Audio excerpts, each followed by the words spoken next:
The parties, the interveners, in addition to those up here, include the County of Los Angeles, who could not be present, and the cities of Santa Monica and Pico Rivera. They have joined us in court. They are on the complaint as proposed plaintiff interveners, but they couldn't be present at the press conference. It's now been more than a month. June 6th is really when it started, although people like to say June 7th. But it's more than a month since Angelenos awoke to a completely frightening and new reality on our city streets. The federal government has concentrated thousands of immigration agents, of armed immigration agents, many of whom lack visible identification, and military troops in our communities, in our streets. So this is a press conference conducting unconstitutional raids, Los Angeles, roundups, and anonymous detentions, sowing fear and chaos among our residents. The raid that happened Just yesterday, in Los Angeles, there was an extraordinary escalation and an apparently completely performative show of force in MacArthur Park, not because of any criminal activity that warranted that kind of display of force. To the contrary, it was done cruelly at a time of day when the only activity going on in MacArthur Park was a summer camp for kids. And that's what the display was about. Immigrants are our family members.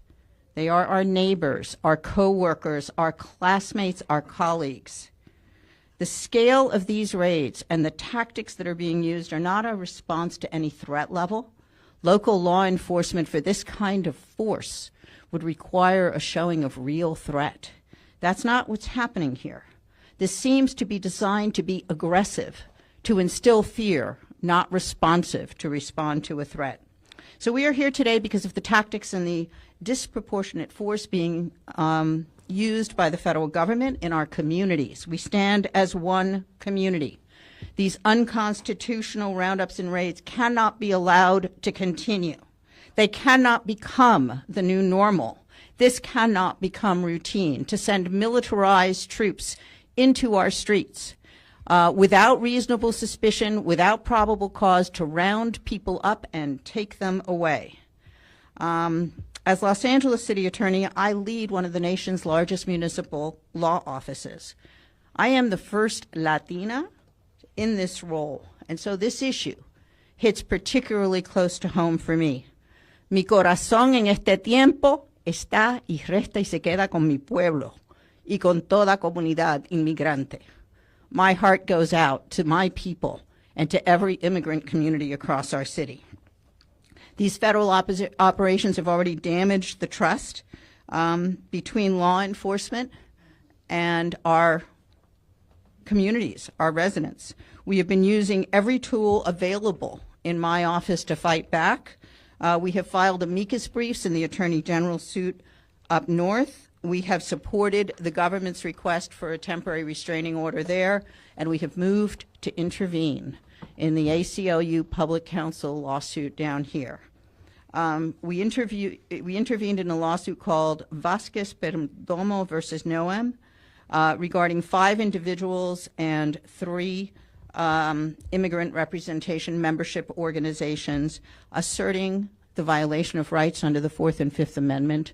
We as jurisdiction not only support our residents in stopping these unconstitutional practices, but we in effect assert our own rights under the 10th Amendment and as jurisdictions that have ultimately local control over our police powers. We all owe a tremendous debt of gratitude to Munger, Tolles, and Olson, especially Dan Levin, John Schwab, and Martina Estrada for representing us so well and for the public good. I do want to close by thanking members of my team because you don't do this alone. So from my Chief Deputy, Valerie Flores, to my Municipal Branch Chief, Mike Dundas, Public Rights Chief, Michael Bostrom, and Deputy City Attorneys Randall Summer, Ria Cousineau, and Supra Chief Puri, to Danette Garcia, Karen Richardson, and Ivor Pine for letting us put this together. This is our trumpet call to action. Our communities will not continue to be abused in this manner. And with that, I'd like to take a moment to introduce my mayor, Karen Bass.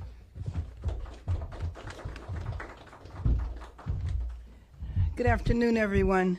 I don't want to say it's my pleasure to be here with you because it's not. It seems like day after day we're up here saying the same thing. But I want to begin by thanking our city attorney for her leadership, her fortitude, and her determination to make sure that the Constitution is upheld in the city of Los Angeles. We are united with the other cities in the region, and by the way, that started from day one. When the first raids happened on June 6th, we immediately reached out to our colleagues in other cities. We have 88 cities in our county, and knowing that what was happening in LA would soon be in other cities as well, we wanted to make sure that we were all kind of on the same page, all had the information. But what we have experienced over these last few weeks has just been shocking. As the city attorney mentioned yesterday, seeing troops, some on horseback. Why would I use kayak to compare hundreds of travel sites?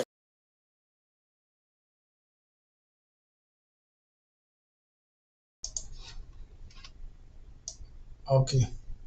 So let me see if this one. Protected from their military. And I will tell you, I talked to one youngster, 8 years old, I just went up and talked to him, and he immediately started expressing the fears he has over ICE, unsolicited, and I don't think that he was aware of what happened. But you have a situation now where people are walking down the street, a car will pull up, no license plate, men will jump out completely masked, pull guns on whoever it is, and take them away. Aside from the fact that this is unconstitutional, how do we know the difference between this and a kidnapping? And so it creates a public safety problem because if individuals in the city, and this has already happened, call it up and report it as a kidnapping, then you have LAPD go out, and then you have a mess, which has happened several times, that could put many people in danger. So I think, once upon a time we had checks and balances in our country. Now I say instead of three co-equal branches of the government, it seems as though we just have one branch of the government. We have the administration. The House and the Senate, essentially, they gave their gavels over to Pennsylvania Avenue. And what the president did in the first administration significantly altered the courts. Having said that, the courts we will still go to for a remedy as we are today. It is critical that we use every single venue, every single possibility of seeking justice, and that's what we're doing today. And I do hope that the courts especially issue this injunction and stop this. But one thing about our city, and I say this every time because I think it's so important, our city is definitely united. You don't see dissension here. You see a city that is united because this is who we are. We are a city of immigrants, and we will stand with Angelenos regardless of what country they came from, when they got here, or why they're here. And so with that, I am proud to stand in unity as we file this lawsuit and seek justice, and hopefully that will come in the form of an injunction. Thank you. And now a city that is the third largest city in our county and that has been the site of many of these unprovoked raids. I'm proud to introduce Mayor Victor Gordo of Pasadena. Thank you, Madam City Attorney and colleagues. Mayor Bass, I'm joined here by our own City Attorney in Pasadena, Michelle Bonaris. Let me just say that what is occurring in our country, and certainly in Pasadena and Los Angeles in our region, is unacceptable. Not too long ago, we had 3 gentlemen who were on their way to work in the burn area in Altadena, sitting at a bus stop. What I say is enjoying the breakfast of champions, donuts, juice, and milk, and waiting for the bus to pick them up to go help our ailing community in the burn area. And they were picked up by armed and masked men in Pasadena, who also pulled a gun out on a resident in Pasadena and aimed that gun towards that resident. Behind that resident was a parking lot, a sidewalk full of people. Behind them, a parking lot in front of a grocery store, 2 blocks from my home where my family and I shop. It's unacceptable in my neighborhood. It's unacceptable in every neighborhood in this county, in this state, and I would say to you, the country and the world. For an armed man to jump out of a vehicle, not identify themselves, wield a weapon towards innocent bystanders. Imagine the parade of terribles if that officer or agent had tripped, accidentally or intentionally pulled the trigger, missed, and an errant bullet would have gone into that crowd, the parking lot, and or the grocery store. It's absolutely unacceptable. Following those actions, a woman on her way to work on a Sunday afternoon, or Sunday morning, I should say, to help terminally ill and infirm seniors, was snatched up from our streets. A woman who had been here for close to 30 years. Both of her children are U.S. citizens. She's raising them here, actually 4 children. And she was snatched up as she was going to work to help our infirm and terminally ill seniors. That's just unacceptable. It's un-American, and it can't continue to happen. And so we're calling on the federal government together, and I thank all of my colleagues for standing with us and saying this has to end. As mayor of, and the first Latino mayor of the great city of Pasadena, I'm offended for our city by the federal government on behalf of our city and our region. As an attorney, I'm offended by the complete violation of due process in our constitutional rights. As an immigrant, I'm offended by the immorality and the plain out just dismissal of people who are here to contribute and want to help, as my family did, as I did, build a great nation. And so I join my colleagues, and again, thank them all and thank all of you for standing with us and saying there's no room for hate in our cities. There's no room for hate in our state, our country, or the world. Thank you.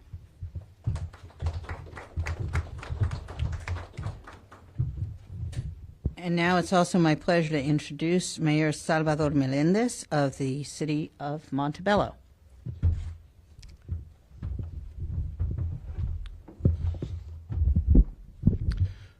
Good afternoon, everyone. Sal Melendez, Mayor for the City of Montebello.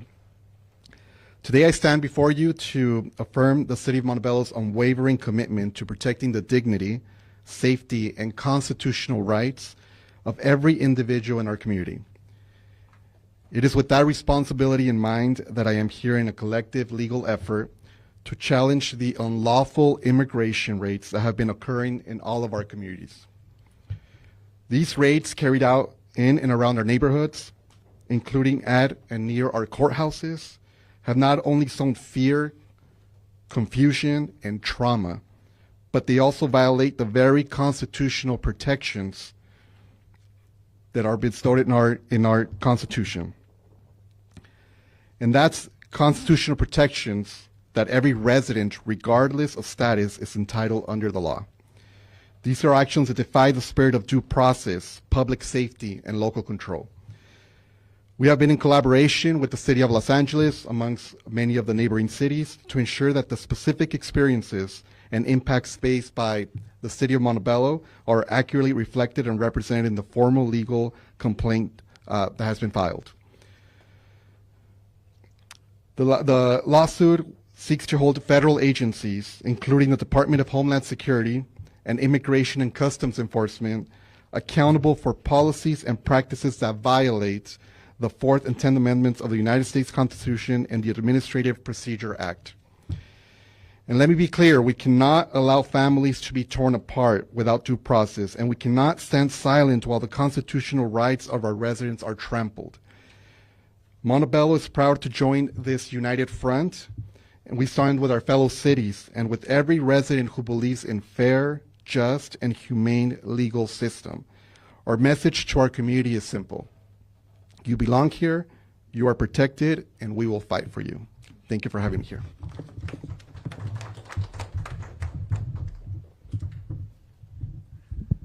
And it is with great pleasure that I introduce someone who I knew before either of us was elected, the mayor of West Hollywood, Chelsea Byers.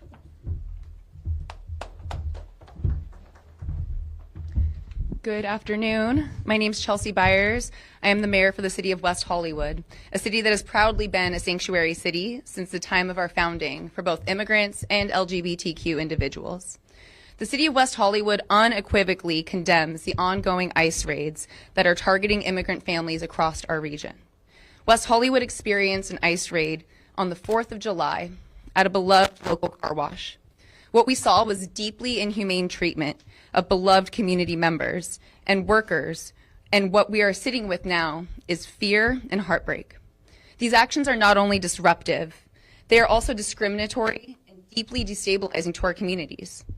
They sow fear in our neighborhoods, divide families, and undermine public trust in the rule of law and due process. We have real needs going unmet: food assistance, health care, housing support, and rental assistance. But this is what the federal government wants to do to our communities? Unacceptable. West Hollywood stands with cities across the region in rejecting these tactics. We reaffirm our commitment to protecting the dignity, the rights, and the humanity of all people, regardless of immigration status. And we are proud to join this lawsuit and stand in solidarity with cities across this region and across this country in pushing back and challenging this inhumanity. Thank you.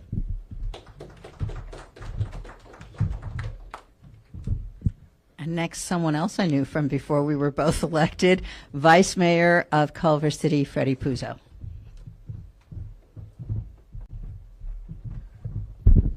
Thank you. Freddie Puza from Culver City. I'm the vice mayor. Mayor O'Brien wanted to be here today, but had a scheduling conflict. Today, Culver City is proud to stand with the City of Los Angeles and a coalition of cities across the region in taking action against the Trump administration's unlawful and inhumane ICE raids. Thank you to the City of Los Angeles City Attorney's Office for taking the lead on this action. These raids are terrorizing communities, separating families, and violating basic civil and human rights. They are not about safety, they are about fear, and we refuse to let that fear define who we are. As a smaller city, some might wonder what difference Culver City can make, because every city, large or small, has a responsibility to defend people who live and work within its borders.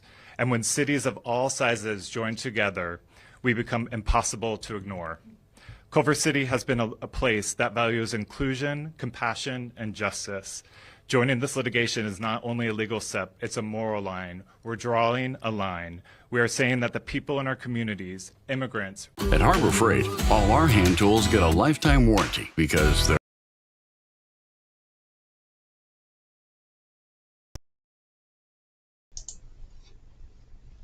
Okay.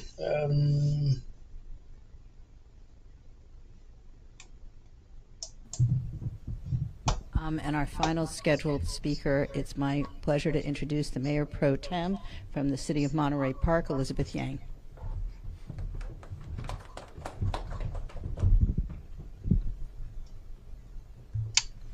Good afternoon, everyone. Elizabeth Yang, Mayor Pro Tem of Monterey Park. It is my pleasure and honor on behalf of Monterey Park to join in this federal lawsuit in partnership with all of our sister cities who have also signed on against the federal unlawful immigration enforcement that has been happening in our community. I stand here with Los Angeles and cities across California because what's happening here is not okay. Monterey Park is 66% Asian American population, and we are here to stand in solidarity with all of our other immigrant communities in support of this federal lawsuit. It is not okay to rip children from their classrooms, away from their families. It's not okay to kidnap people off our streets without warrants, leaving their families not knowing their whereabouts. It is not okay to terrorize entire communities because of where people were born. These actions by our federal government violate our Constitution, destroy families, and sow fear in cities like ours, cities built by immigrants like my own family who are seeking a better life in our country. Monterey Park is joining this lawsuit to defend due process, preserve local authority, and protect every resident's dignity and safety. We will not be bullied. We will not be silent. We stand united for justice, for dignity, and for the right of every person to live free from fear.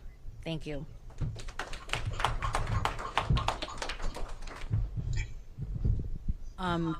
I think those were all of our scheduled speakers. I again want to thank everyone who is here, especially the lawyers from Munger who put this all together on our behalf. I think we're happy to take a few questions, and if you want to ask of anybody up here, I may punt to Munger on a couple of them, but that's okay. Yes, sir.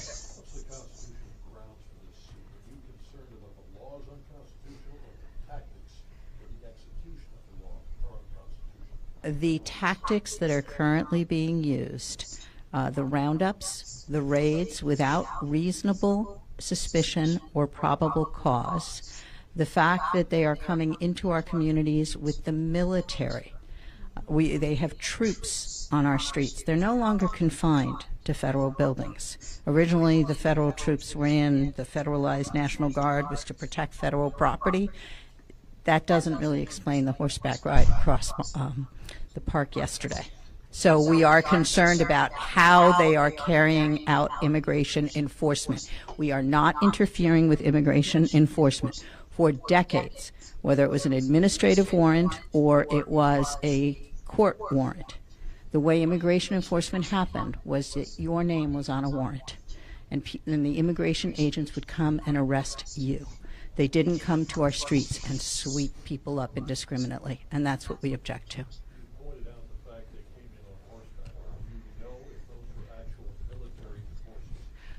We believe that there were National Guard. We have not identified Marines, if that's the question. Some of them are California Border Patrol. They still shouldn't be conducting immigration operations on our street without reasonable suspicion or probable cause. It is supposed to be targeted to individuals, not going through a summer camp for school children. Next question.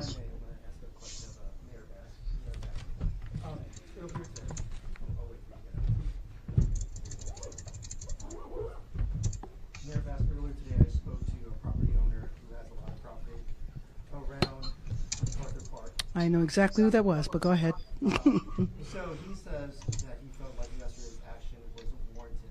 What do you say to people who say that what happened yesterday was warranted because the city has not done enough to address crime and drugs in and around? Well, so let me just say to that one individual that crime has been down in double digits to the extent of 40%, and I'll get you the most current statistics around MacArthur Park.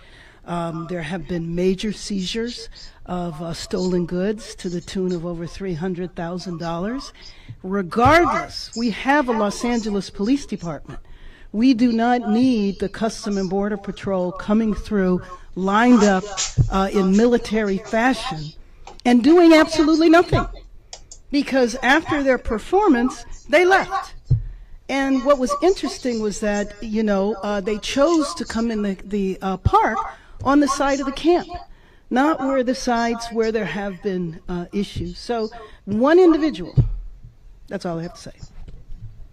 On behalf of Pasadena, if I may, what's dangerous and offensive about three gentlemen with no criminal history sitting on a bus bench waiting to go to work, eating donuts, milk? What's offensive and dangerous about a gentleman washing cars in another part of our community? What's dangerous about a wet towel as he's drying off a car? I would say to you, nothing. And the tactics that are being employed, there's absolutely no room for military-style tactics to be used against people who are just trying to work and prepare themselves to go to work. Has your city or any other cities asked the federal government to give you statistics as to how many of the people who have been detained actually have a criminal record? We have. Our police chief has attempted to make contact with federal agencies, and the phone is simply not being answered in Los Angeles or in Washington, D.C. We have a lot of questions. I'm sorry? For the Spanish media, could you explain in Espanol what are you announcing today, please? Can we do that afterwards?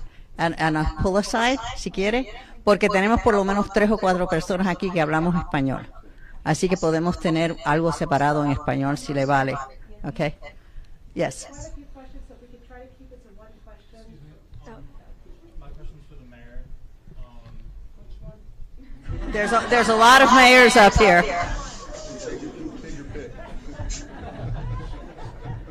I have other colleagues here.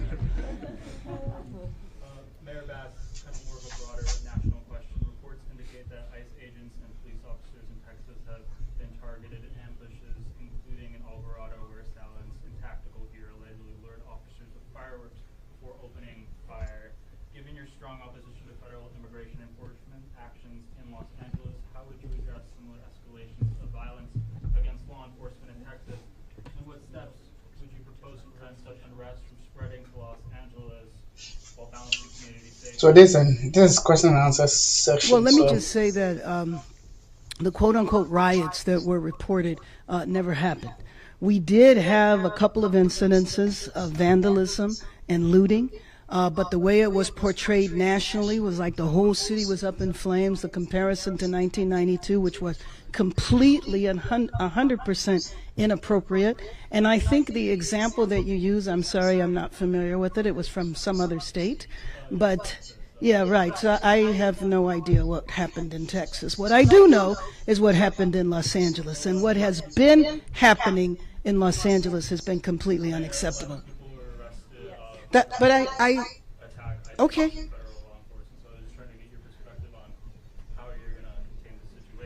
Well, I think I answered the question, but I can't respond to text. I have a question for the attorney.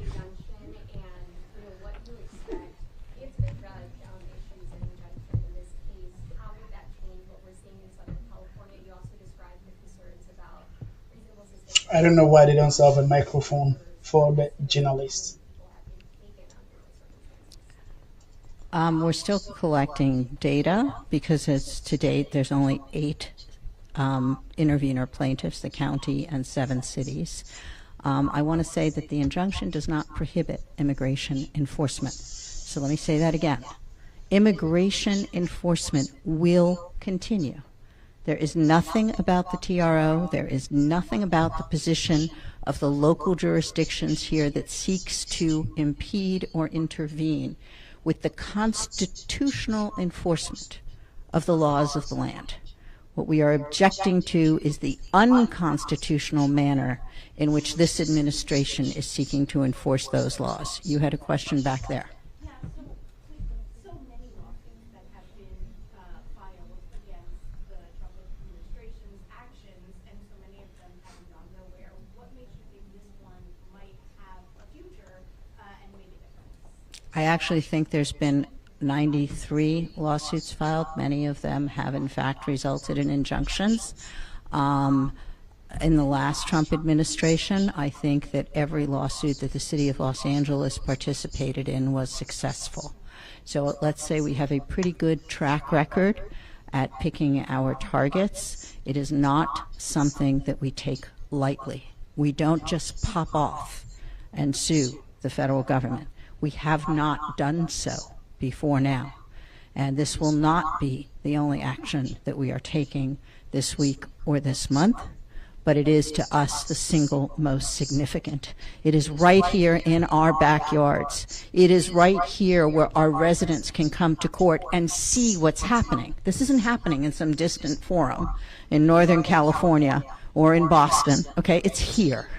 And so we want to give our cities, our county, the opportunity to participate in our own future, to bring our own stories forward, and to have the evidence at hand as to why the tactics and the practices of this administration are so utterly unconstitutional, violent, and wrong. They must be stopped. If the federal government escalates enforcement after this challenge, what are you planning to do? I don't project the future, ma'am. I don't speculate, and I don't catastrophize. I am dealing with the facts as I see them. We are taking the action that we can. I'm a lawyer. I took an oath to the Constitution and to the charter, the federal and the state constitution and the charter of this city, and I am attempting through this action to uphold my oath of office. Is there a timeline for the community, to have some kind of I don't have a timeline now. We just filed our motion in intervention today. There's 2 TRO hearings on Thursday. We'll see how those go. Yeah. So handsome. Okay, so I don't know what's happening because sometimes journalists are not using the microphone, so we wait to see. Let me see. They do have the microphone. Let's see. So we can hear it. The original complaint by the original plaintiffs in this case was filed as a class action. So the individuals have sought class certification.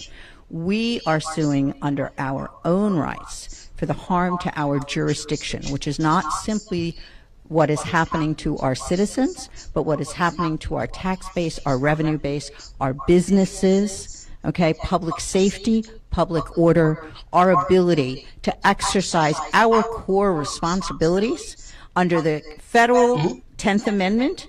That is a power reserved to the states. Under the California Constitution, local police powers are reserved to charter cities like ours. And so we are simply exercising one of our core jurisdictions, and we're asserting our own sovereignty and our own freedom to make those decisions for our city. We have time for one more question. Sorry, I have a question for Mayor Bass. I know you spoke to Border Patrol Chief yesterday when you were in the park, and after that conversation, he gave a statement where he said that he will be back at MacArthur Park and that he will come back to other parts of the city that he has been to before. Do you take that as a threat to the residents? I think that's how it was meant. But I think the whole thing has been a threat. It's been a threat since June 6th. It's been a threat that the federal government, can go wherever they want, using whatever tactics, don't even have to identify themselves, can jump out of cars and snatch people off the street. Originally, this was supposed to have been very targeted. It's not now. And so that's why from the beginning, I have said that I think this is an experiment. I think LA is a petri dish, and they are essentially pressing the envelope to see how far the American public will tolerate the federal seizure of power from a governor. And this random thing is just a way of creating a sense of terror and fear in our community. It is having profound economic impact. It is obviously impacting and traumatizing families, and it is to serve a political agenda, none of which has anything positive to do with our city. Karen, were we going to do a pull aside in Spanish? Yes, so if anybody wants to stick around and has a couple of questions, then the city attorney will Okay, so that was it for the press conference. Okay, so that was a press conference by Los Angeles with regards to what happened yesterday. So we will see. I think we will end here and bring you other related news that is happening. Yeah. So see you guys in the next live.